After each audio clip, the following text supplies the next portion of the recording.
Hello, everyone, and welcome to the first episode of what will be the Cards of the Story podcast YouTube channel, where we focus mainly on vintage cards, old baseball, anywhere from 1880s to 1960s, 70s or so. So, my name is Dylan. I'll be your host going forward. Really hoping this is episode 1 of, a lot of episodes. So hope you guys enjoy. If you do know me, you probably know me from Twitter, where I'm most active. Big vintage card community over on Twitter. My handle is @cardstory, CARDSSTORY. If you do have a Twitter, check it out. Excuse me. Every Wednesday night, 7 p.m. Eastern time, I do run a vintage thread for cards, memorabilia, autographs, oddball stuff from 1880 on to 1980. So usually get a pretty big turnout. People have a lot of fun. A little something to do, in the middle of the week, something to look forward to. Whether you're looking to move some cards, sell some cards, trade, pretty much anything you're looking for, you can find on Twitter for the most part, which is great. And if you do have a Twitter, hope to, if you're not already, if I don't follow you, you don't follow me, hope to see you there soon. And if you do have a Twitter already and you follow me, it's great. So, I really started this channel mostly because, I'm really passionate about vintage cards. I don't really do modern, can't get into the modern stuff. A lot of people, say it's weird. I'm only 26. People usually assume I'm much older when they meet me. So, I noticed I would always search YouTube, look around on YouTube. Could never find much vintage stuff on YouTube. I would look and look. A few guys I did find really liked their stuff. Would love to, things can get off the ground here. I would love to reach out one day, maybe have one of them on the show, hop on one of their shows, all that good stuff. So, my plan with this is to, weekly episodes, tackle a new topic every time. Some episodes might just be me rambling about a certain topic. Other episodes I'll have guests on. Talk about specific PCs, stuff they PC, stuff they love to collect. Other times might just be on for us to talk about, the state of vintage cards, what they think the future may hold. Economy's not in the best place at the moment. A lot of people are sitting around wondering, is vintage going to take a hit, kind of like modern has lately? Which, there's a lot to get into with that, but vintage card market right now is as strong as it's ever been, I'd say. So, a lot of fun, good time to be collecting vintage, good time to be selling vintage. If you're looking to make some money, you're pretty much, you won't have too much hard time, moving your cards price right, all that good stuff. But, so, for today's episode, first episode, one topic that I do see, gets brought up often, on Twitter. A lot of people, some people will come to me, they'll ask me, hey, I'm looking to branch out my collection beyond just cards, which is one of my favorite little, parts of collecting. I do collect cards mostly, but I have a pretty big, variety of a lot of just oddball stuff, just cool stuff. Some of it may be rarer than others. But yeah, so today we're going to be talking about how you can expand your collection beyond just cards, in the world of vintage. There's a lot of stuff out there. Still a lot of stuff that probably hasn't been discovered sitting in an attic somewhere, for all we know. But with what we do know, I would like to, just do a quick, just run over a few things that I think if you're looking to really branch out from beyond cards, this would be, in my opinion, a good way to go. So, what we're going to start with here is what we have. So this is something I've gotten into about 2 years ago, maybe a year and a half ago. Probably one of my absolute favorite things to collect outside of cards is, vintage tickets,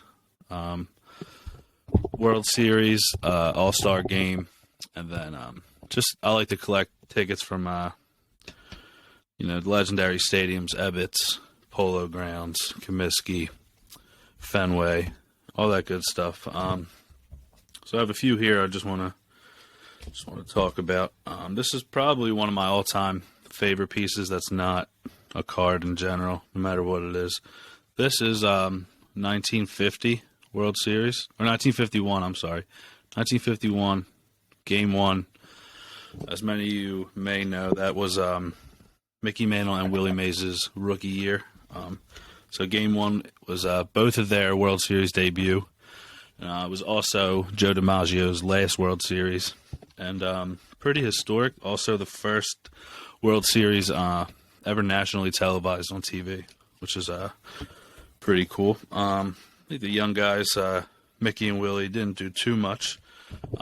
This Game 1 was the first game after Bobby Thompson's shot heard around the world against the Dodgers, which led the Giants to the pennant, as many of you already know. I do believe neither Mantle or Mays got a hit that game. They both went hitless. Mantle did walk twice. But just an absolutely awesome piece. I do, Willie Mays is a big part of my collection, and, who doesn't love Mickey also, so pretty cool piece. Next up, we do have, if I can find it, sorry about that. This one, 1960 World Series, Game 1. That would be Roberto Clemente's World Series debut, which he did finish with a single and an RBI. First game in the World Series ever. Bill Mazeroski and Roger Maris also homered in that game, so pretty cool little piece. I forget what. I think I paid somewhere around $150, which I think, all things considered, it's in pretty good shape. Love the old World Series tickets. Back then it seemed as if they put a lot more effort into the artwork on the tickets, where nowadays you don't even, you're lucky if you get a physical ticket in your hand, which is a shame because they're always fun to collect too. Next up, we have 1950 World Series, Shibe Park ticket, Yankees-Phillies, from Game 2, which the Yankees ended up winning. Joe DiMaggio did homer in this game. So that's another beautiful one. And then just a few others I did have set aside. This is 1950 World Series from Comiskey Park. Absolutely insane lineup that day for both teams. Musial, Ted Williams, Jackie Robinson, all those, DiMaggio, I believe. Absolutely insane lineup. Those are extra fun to collect just because, you get the ticket stub from a game where, you see that many all-time greats in one game, one lineup. It's pretty special. Obviously, I'll never have been able to see that. Have it been 70 years ago, but so that's what makes collecting stuff like that just a little more fun, a little more unique. Just to mix things up here at times, Next up, I want to show. This is some of my all-time fun stuff to collect. So I love to collect here with these are the old like tobacco packaging for a lot of those pre-war sets. When collecting, and I like to display everything. So when I could put a card out and then display it next to the exact box it came in, it's always pretty special. This is also so these held these stamps, which These are baseball stamps, 1911. Danny Murphy, The Athletics. These are the original envelopes the stamps came in, which is cool. So I thought that was, that would be fun to have all those together, display them together. Next up, this was actually gifted to me by a friend on Twitter. My friend John Morton. If you do have a Twitter, check him out. Awesome guy, amazing collection, especially pre-war golf and all that good stuff. But he gifted me this Hassan cigarette box, which is the same exact box that the T202 set was distributed in. Now this is really cool. I believe this still has the cigarettes in it also, as you can see. Full pack of cigarettes, unsmoked. I don't plan on doing that myself, but I will, just so unique to be able to find the exact box, cigarettes still in there. Just an awesome display piece, which I will like to display that with my Christy Mathewson T202 that I do have.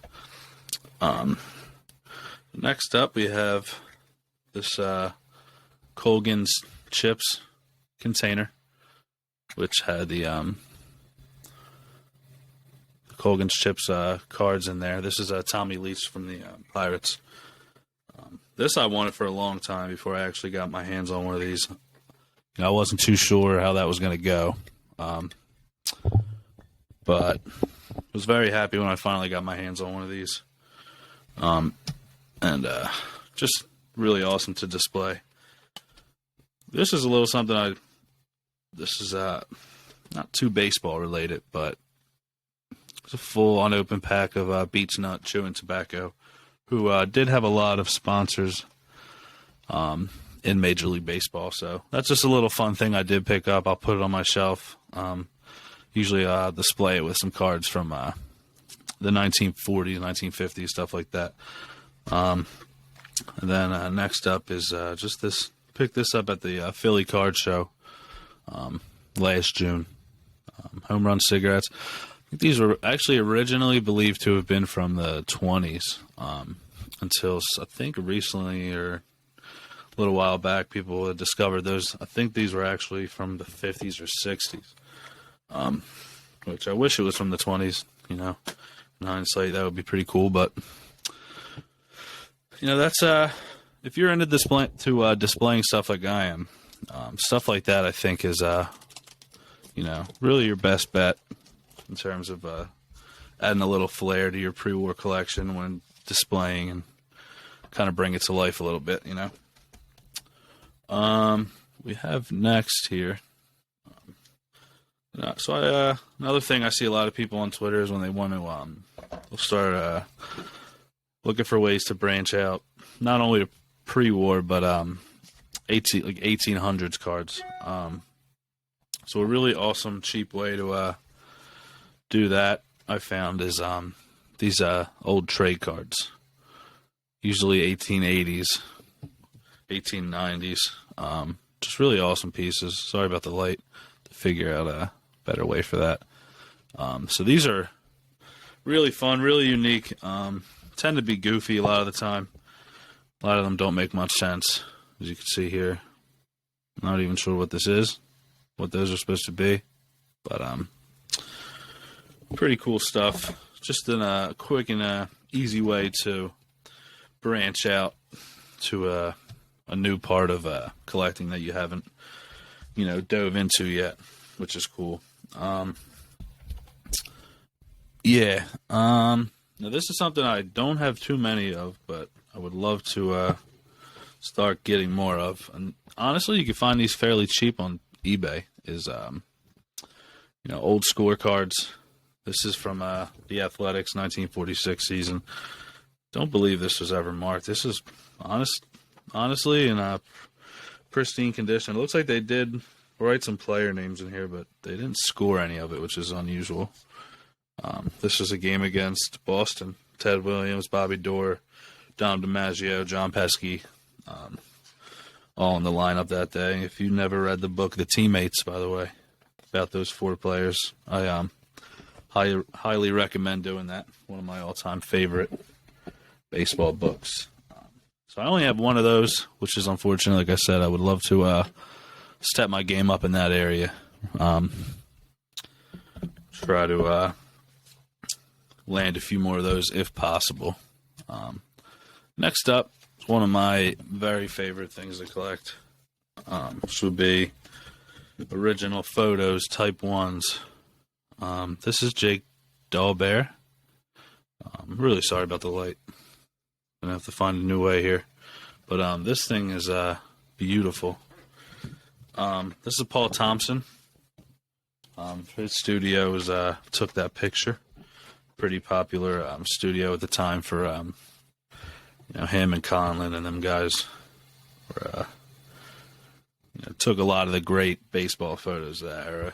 Next up is a beautiful picture of Hall of Famer Dazzy Vance taking a nice bite of some chewing tobacco.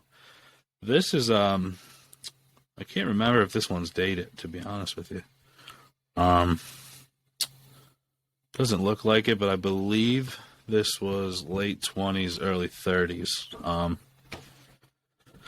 Just a really sweet piece. This is one of those, when I seen it on eBay, pretty much thought about this for a couple days before I finally was able to pull the trigger and sleep easy at night after that one. And then we got Frankie Frisch. I still need to identify whoever that is who's handy shaking. It's not on the back of the picture. If anyone out there is able to identify that man, that would be a huge help, and I'd really appreciate that. Because, don't get me wrong, I probably haven't put in as much of an effort to figure out who that was yet, like I should. But if any of you do know, feel free to comment. And please let me know, because I've had that picture about 2 years, and I couldn't tell you who it is still. Next up, really fun thing to collect here. Cheap, too. Vintage magazines. This is a Vintage Sport with Larry Doby on the cover. A lot of these I had actually gotten for, some of them $5, some of them $15. Here's a cool one. World Series issue of the Sports Illustrated, which I believe is 1958 World Series, which I believe was Atlanta, but I can't remember for the life of me who they played. Maybe the Yankees that year, in 58. Really beautiful cover they have on that. We have next here, baseball magazine. Babe Ruth on the cover. This is from, I believe this is from 1934. This was him getting to, reporting to spring training with the Braves. Really fun. And these are 2 of my all-time favorites. You don't see too many of these out there, but if you do scour around, look around on eBay, you will find them eventually. I like to think they do pop up from time to time. It's a Quick magazine. Just an absolutely beautiful picture of Jackie Robinson on the cover.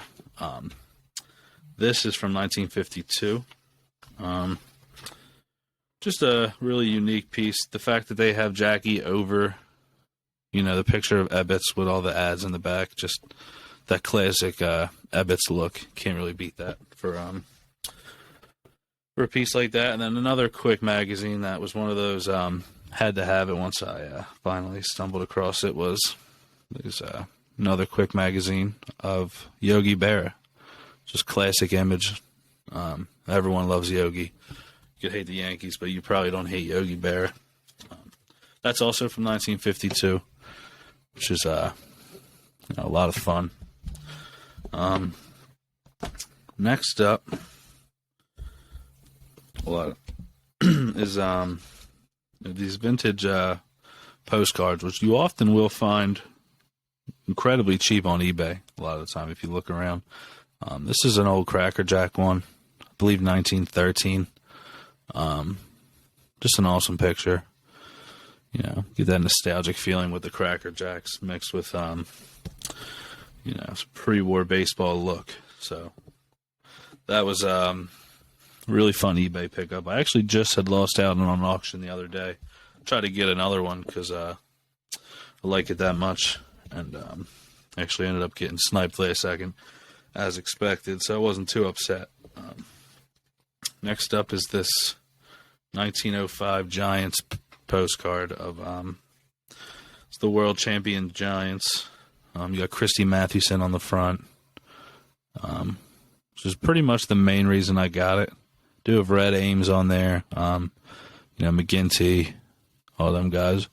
Sweet piece. This, I think that cost me a little over $100 on eBay at the time. It's a little banged up, but not too many of those available out there. So, if you can add a unique piece with Christy Mathewson on the front for, $100 being 115 years old or so, I'm not going to turn that down. And this was a fun one I just picked up last week. I believe this was 1910. Just one of those, funny little postcards, beating up the umpire. These you could find all over eBay I paid like $8 for this. I figured 112 years old, good condition, just unique stuff like that. I'll play around on eBay for hours, and if I leave with a couple pieces like that, spend $20-$30 tops. That's a win in my eyes. Next up, go over some more pictures. Not quite those type ones of any major league players, but this is something I recently really got into.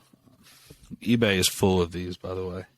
Just old original photos of baseball teams from could be neighborhood teams, high school teams. A lot of them you'll find are businesses back then would start their own team. This is a 1914 picture. I believe this is in Colorado.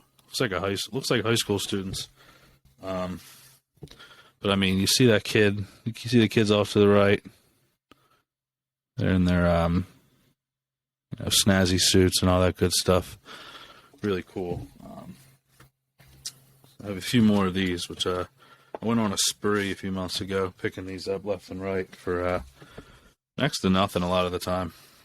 This is another high school team one, as you'll see. These cabinet photos and stuff are just incredible. There's actually even a picture on the back, which is pretty cool. This one's pretty neat. I believe this one looks like potentially an Army team. If you look closely, it might be hard for you guys to see through the camera, but the jerseys do say troops on them. This is a real heavy-duty cabinet photo. I don't know if you guys could see the word troops on there. I did read the description on eBay when I bought it, and they were uncertain themselves on if it was Army or what it was, and this one is believed to be 1880s. Now this one is as cool as it gets. This could be I'm not sure if this is a family outing. Very good chance this is like a business outing. You'll see a lot of them are holding bats. A lot of gloves on the ground in front of them. It looks like they're at some sort of park. So, like I said, could be a company outing. Could be a family, get together at the time. Could just be, the whole neighborhood hanging out, getting to play some baseball. But that was something I just felt like I had to have when I ran across that on eBay, and pretty good price on that, in my opinion. So move me on to my next topic here. This is something also you could find all over eBay for a couple bucks a piece. Are these old advertisements cut from newspapers, original newspapers. This is a Bob Feller advertising his own glove, Wilson glove, which is really cool. Got a Carl Hubble from the 1930s hat advertisement. Another really cool, neat piece. Picked that up for like $6. Here is a Chuck Klein ad for Louisville Slugger books. So I guess you send in through the mail, and they would send you a book back. This one here is Beach Nut Gum. Mickey Mantle ad from early in his career. I believe this was like 55, 54. Once again, that was I don't know, I might have paid $10 for that. And then really neat Jimmy Fox Louisville Slugger bat advertisement. As you can see, I think this one cost me like $8, so that was cool. Do have more of these. A lot of the stuff that I am showing, I do have more, but sometimes, having a lot of it displayed or packed somewhere makes it a hassle to get everything out or take everything off a shelf. Also, while we're on that topic, do have a lot. This is a fun little thing to collect here. These are original cartoons cut from magazines.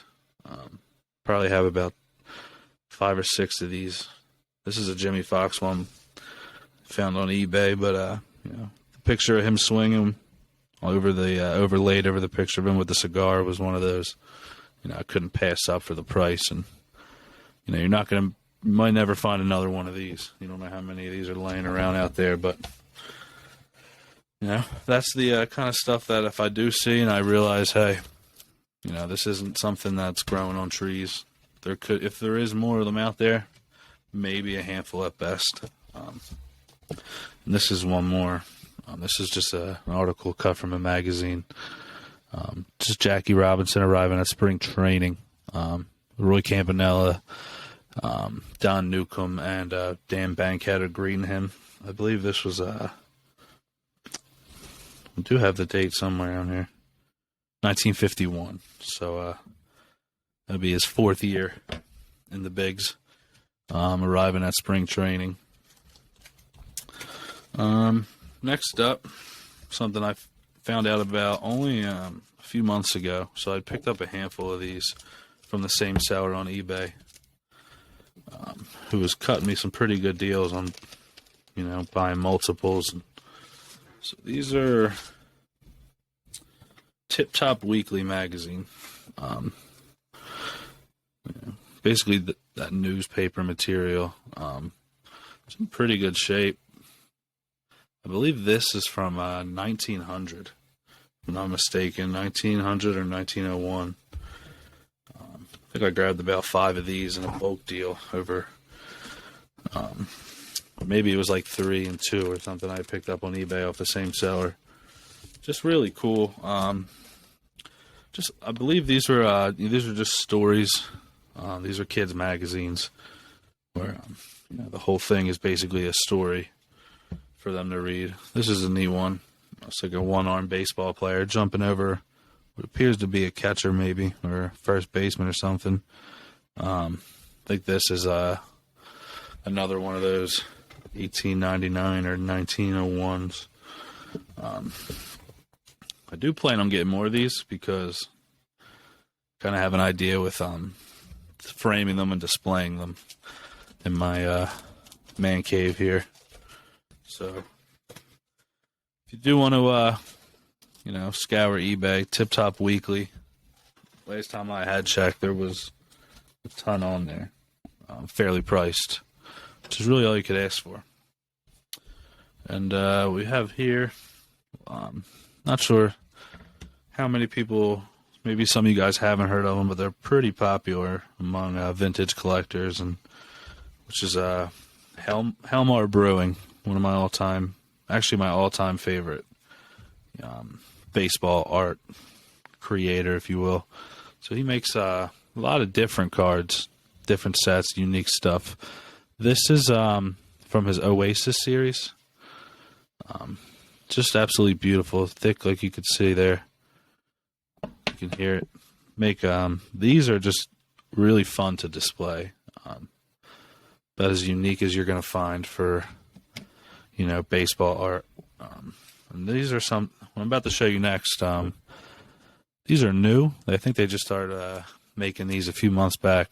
But these are like puzzles, where you get the balls in the hole there, play around with it. But these are just incredible.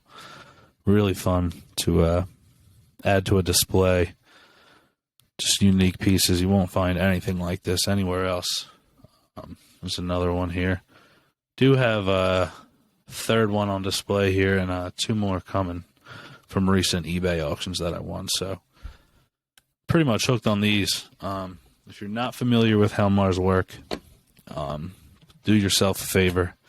Please go to eBay tonight, look up Helmar Brewing, and then just enjoy scrolling through there, because you'll find, if you appreciate baseball art and, the vintage side of collecting, the pre-war side of collecting, I can pretty much guarantee you'll find a handful of items just tonight alone on there that you are not going to want to miss. And they do weekly auctions, so they have a website out now, should be coming soon.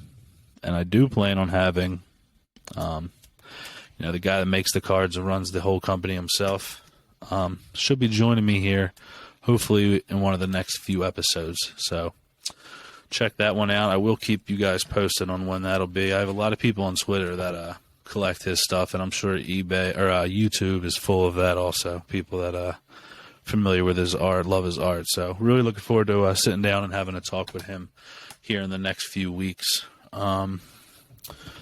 Great guy. He does have a Twitter now, so if you don't have a Twitter and you're, big collector and you're looking to, branch out, meet other collectors, learn about the vintage side of stuff, or, just get on and talk cards, shoot the shit,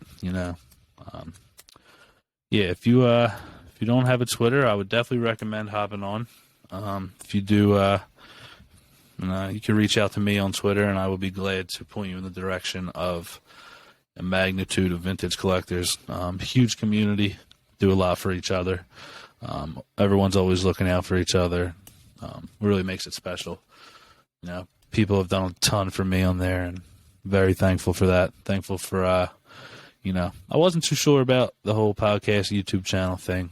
I was hesitant. A lot of people on Twitter did, show me that support, give me that motivation to just, say what the hell, give it a go.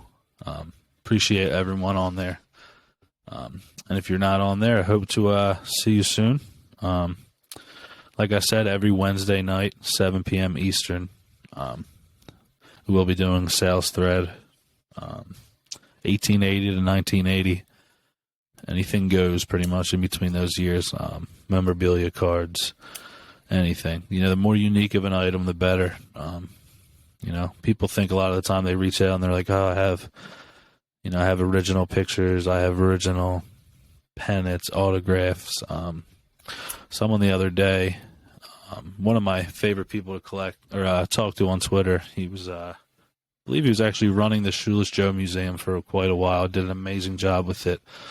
But he had just posted some stuff on there, original magazines or newspapers from 1917, I believe. Shoeless Joe, whole team on there, just really incredible pieces. A couple Babe Ruths posted last week. Ty Cobb's, Honus Wagner's, all PSA authenticated, graded, SGC.